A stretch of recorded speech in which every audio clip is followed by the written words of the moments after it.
Hey, Welcome back to another episode of Learn With Us, where we take content that is worth your time and we learn from it. what do we learn from it with? With you. Oh, right. Today, I'm feeling like John Lennon, and Wow. we're not reacting to John Lennon, I'll be honest. Yeah, that would be cool though. That'd be We should cool. do that. We should do that, yeah. But we are reacting to a very cool Buddhist teacher. Her name is Pema Chodron, and she is a Tibetan Buddhist monk, but I think she grew up in America and pretty much went through this big life experience, this big change where her husband and her ended up splitting up, and she had like a really good life so far, but then came to this point of having this hate for her husband and not knowing how she understood that the hate wasn't necessarily because of him, but it was something going on within her that she could never escape. Whoa. And that brought her to Buddhism. That's powerful. Yeah. Jeez. Yeah, I know next to nothing about her, and I think you know a little bit. But Yeah, I took a class where we talked a little bit about her. We read some sections from one of her books. I think it's called Choosing Peace in Times of War or something along those lines. Really interesting, all about fear of other and fear of self and how those interact. We'll toss it in the description so Yes, if you want to check it moving out. past that. Cool book. She's got tons of books, though. I think one of the most famous being When Things Fall Apart. But yeah, she's one of those Buddhist writers who just has a lot of little books. Yeah. So you can go through them pretty fast, but they are packed full with information. So well worth Sweet. checking out. Yeah, so today specifically, we are watching a video about how to end your suffering. Pretty big one. It's a conversation between her and Oprah, and it's pretty quick, so we'll see Let's get into it. what happens. Every time you have something that is unwanted, Right. that makes you uncomfortable, where you really don't want to go Even there and deal with. insecure? Insecure. Yeah. That's what we mean by suffering. Yeah. Yes. Another way it's sometimes translated as discontent, you know? Discontent. Yeah. That's the perfect Yeah. word. Yeah. So Oh, that's a quick one. That's a quick pause. yeah, well let's just pause here for a second and say Okay. that they are first defining what suffering is. And they're saying that suffering is this discontent with your life. You do not feel like it feels like you are lacking something. Buddhism is really about the idea of acknowledging suffering Yeah. and learning how to exist peacefully within that. And acknowledging, I think even more so than that, it's just like acknowledging the things that would create suffering and just being like, I can feel these and not suffer. You know, like I can feel pain, I can feel emotional hardship, but I can create the suffering on top of that, which just goes 1,000 times worse. But if you just feel it, acknowledge it, move on. Because the suffering is that discontent. Yeah. And discontent is created by projection or past judgment. Where if you get into the present, that projection, you know, like pain is a good thing because it keeps you, Sadhguru always says this. Yeah. Pain is a good thing because without it, we wouldn't take care of ourselves. Yeah. And that is a necessary part of life. But say you tear your ACL, as Mitch did a little while ago, you could feel that pain deeply, or you could then add suffering to it, where you project into the future and say, well, now I can't play sports, or I can't do X or Y. And then you have that discontent because you feel like you're lacking something. Yes. But that's only in the future, whereas torn Mitch ACL could have also been seeing, now I have a lot of time to read books True. or True. do stuff like that. 100%. There is that discontent, and you recognize it, and you wish to be free of it. So instead of running away or eating something, drinking something, whatever, yelling at someone, instead you breathe it in. And sometimes I use the image of it's as if you breathe it into your heart and your heart just gets bigger and bigger. Every time you breathe in, the heart gets bigger and bigger so that no matter how bad it feels, you just give it more space. So when you breathe in, you open to it, I guess you could say. Yeah. Oh, I and get then when this. you breathe out, you just send out a lot of space. Okay, so what you're really saying is, and I think this is so important for anybody going through anything, you have to first accept that what has happened has really happened. So that breathing in is like being with it and fully accepting That's right. this moment instead of trying to resist it and Right. push it away. Sometimes I say, what does your heart feel like? People will say, it feels like a rock. What does your stomach feel like? It feels like a knot, you know? It's as if my whole body was clenched fists and like this because I'm so miserable. Okay, this is really interesting. I like what they both had to say here.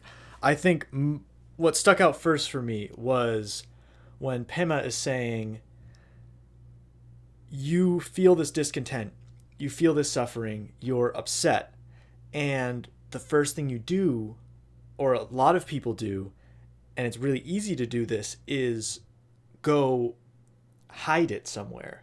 You know, you like put it away.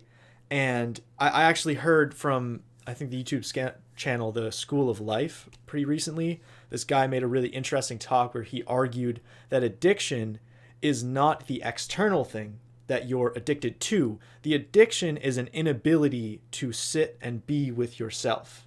So if you can use food in a way that's non-addicting, but you could also use food, or you could use something that seems healthy, like working out, in a way that is you're trying to hide yourself from those things that you don't want to deal with. Or you could be working out in a way that's like just great for you and you're not trying to hide things, but it's all about this internal. Like we say with all this other stuff, it's what we keep coming back to, is like, it's not these external things, there are deeper things going on. And I like that practice, because then she gives some practical advice of you have that feeling inside of you, that frustration, anger, you know, whatever it is, guilt, shame, and you can physically go into yourself and take the time to feel that emotion. That's something I feel like I've been learning a lot recently, is that in order to move past an emotion, you need to feel through the emotion. There's no other option.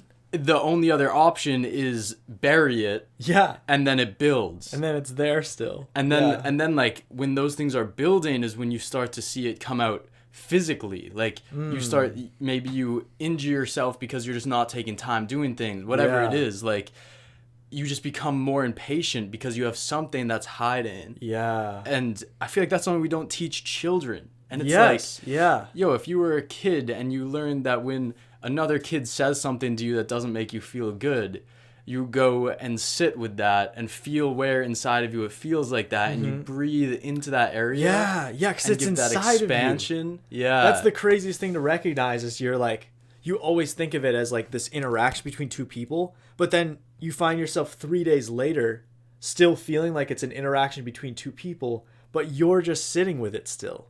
It's still just you. Yeah. You know? Yeah. And another thing, like you had just mentioned, feelings of, if you're feeling anger, guilt, shame, fear, any of these things, it kind of just hit me all of a sudden that we talk about those types of emotions a lot and kind of throw those words around. Those are huge things. Like those are huge, huge things. I like, if you're feeling guilt or shame, it's crippling.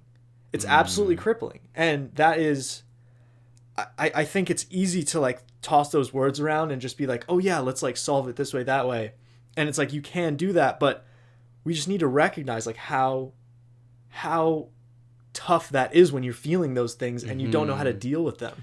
And that's that initial acceptance that they're talking about, is that like you notice one night that for some reason you're like cooking dinner with a loved one, and you're just mad at them, and you're just feeling this like anger, and a lot of the times rather than doing that, we'll just give like offhanded comments, or like become quiet, and then they are put into a state where they're like, what's going on, what did I do wrong? What did I do, rather than, well, that is when we need to learn to recognize that state that we are in, and say to that person, hey, I'm in this state right now, like I'm down to cook dinner for a bit, but then I think I need a little bit of time for myself because I feel like I'm treating you unfairly right now. And it's like, that is just the step from conscious action, from unconscious action to conscious action. And being with someone who accepts that. Like, I think it's a really cool point in our relationship where if either of us are having a really tough time, we both know to like, hey, like, if you need your space, go get your space. And like one of us will like go outside for a bit and then come back feeling a lot better. But you know, I think there's a lot of people in relationships where they're just like, oh, you're feeling bad. Let me try and like, let me fix you. Yeah, let me fix you. Let me like, it's nice to like try and make them laugh. But if you're like trying to like hide this problem from them, you know, make them not think about it anymore, I think that can become toxic at times. A real friend brings those problems to the surface and lets them come out, be expressed, and heal. Absolutely. We did this perfectly. Breathe in and just let that heart open, let the stomach open. It's as if when you breathe in, you were going like that, you know? I surrender. I surrender. You know? I know that. And you breathe in deeply. You breathe out deeply. And if you want to just do 6 in-breaths where you emphasize that, go right ahead, you know. But usually it's on the medium of the breath, breathing it in, kind of allowing it, welcoming it even, embracing it even. I mean, you can use whatever word works, you know. That's called compassionate abiding. Yeah, compassionate abiding with yourself. Yeah. And at a certain point, I mean, sometimes right away, sometimes a long time down the line, I have people say, you know, when you breathe in, you could recognize that all over the world right now and in the past and in the future, people are going to feel exactly what you're feeling now. The feeling of being rejected, the feeling of being unloved, the feeling of insecurity, the feeling of fear, rage, whatever it is you're feeling, that human beings have always felt this and always will. And so you breathe in for everyone, that they could welcome it, that they could say, I haven't done anything wrong, embrace it. That's some knowledge. That's some real knowledge. Like we talked about this in a Beyonce did this crazy performance for the 2017 Grammy show. We made this whole like in-depth analysis on it. Yeah. But then it got blocked by YouTube because they thought we were just posting her performance again and trying to take credit for it when it was the analysis we're doing. Right. If you want to see that, it's going to be on our Patreon because we can't post it on YouTube. True. But one of the things we talked about in there, which Beyonce does an incredible job of, is exploring ancestry and exploring the ideas of where the feelings you are having today really came from and the feelings of your family in the future are really going to come from. And then right here, Pema takes it to that level where she goes, there are humans all over the earth feeling the same thing you're feeling. There are maybe animals and plants and who knows that are feeling the same thing. We don't know. No idea. But we can find comfort in that and understand that as one being experiencing this thing in a more conscious way, we can also open that up for all other beings that are experiencing these things and understand that our actions are butterflying to everything around us. You know what that makes me think of is Amanda Gorman's inauguration speech. In the part where she's talking about what we're doing today is going to directly affect our children's birthright and their inheritance. Their inheritance. So, you know, it's easy to think about like, I'm trying to decrease my personal suffering so that I'm living a better life and I'm better for the people around me. But it goes way farther than that. It's like any children that you interact with, like that's going to stick with them their whole lives. If you have children, that's going to stick with them their whole lot. Like the more that you're able to decrease your suffering, like your body has memory. And then your children's bodies will have memory in every cell. And if you're just like filled with this life exuberance and this happiness, that's gonna be your inheritance that you're giving to your children and like the people around you. And so it's like so that's why this is okay. This is what I keep getting to, like when I was talking about all those emotions and how important they are in that last pause section that we did. Is that this type of work comes first? Like nothing's more important than this. Nothing at all, because this is going to affect how you are internally, which is also going to affect all the things that you're doing and the way that you move through life. So if you can't figure out how to move through life first, you can't move through it properly. You just can't. So this is why we need to be listening to people like Pema and like really taking in what they say and practicing and understanding that these are the people that can bring us higher. Yeah, it's the classic starting with the man in the mirror, but then you realize that every other person is also just the mirror, and we are all just reflections of all the different things we're experiencing. I don't think I was ready for that one. So if one person makes a change, it immediately reflects in everyone they interact with, because those people have now experienced the change. Yes. And then they are all going on and on and on and on and on. Goodness gracious. That's some beautiful stuff. Thank you, Pema. Thank you, Pema. For these bars. Yeah. Wow. Let us know what you thought. If you took anything else from it that we did not. Yeah. I'd love to hear what you guys thought. Jeez. As always, much love. Much love.